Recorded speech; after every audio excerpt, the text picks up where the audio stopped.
ufahamu, kupata makini, kupata uelewa juu ya maneno yako, tunakwenda kufanyia kazi. Kwa maana umesema kwamba unapenda yule mtu anayefanya ile neno au imani ile ambayo ni imani ya matendo. Tusaidie na utujalie katika kipindi hiki. Tuanze pamoja na wewe na tumalize pamoja na wewe. Katika jina la Yesu Kristo aliye hai. Amen. Basi tuendelee. Na somo usilitaje bure jina la Bwana Mungu. Unalitaja bure wakati gani?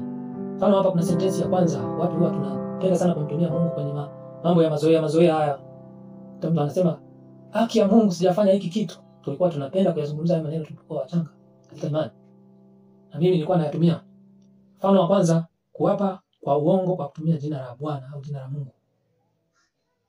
Mfano zamani sisi waliozaliwa kule Kagera, ulikuwa mtu anasema, haki ya Mungu. Tina kolechi. Haki ya Mungu sijachukua hii hela, haki ya Mungu sijachukua kitu fulani, haki ya Mungu sijachukua hiki. Huko ni kulitaja bure jina la Mungu. Ambia siape kabisa hata kwa mbingu, kwa maana ndicho kiti cha enzi cha Mungu. Siape kwa mbingu, kwa maana ndicho kiti cha enzi cha Mungu. Nitaenda kufafanua kidogo kwenye kulitaja bure jina la Bwana Mungu. Unaweza kutokea kwenye scenario gani au kwenye matukio gani ambayo yanaweza ikawa yanatukabili kwenye maisha yetu kila siku. Wapi tunalitaja bure jina la Mungu?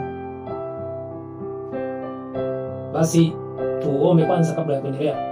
Namshukuru Mungu sana sana kwa wakati huu nimepata neema ya kuja kuzungumza na mtazamaji wangu. Naomba Bwana tafakari yetu ya leo ikawe yenye uzima na yenye baraka ndani yake. Tupake mafuta haya maneno ambayo yatazungumzwa kwenye kipindi hiki. Neno lako litakalo jadiliwa hapa likatuongoze kweli, ili Bwana tukawe tayari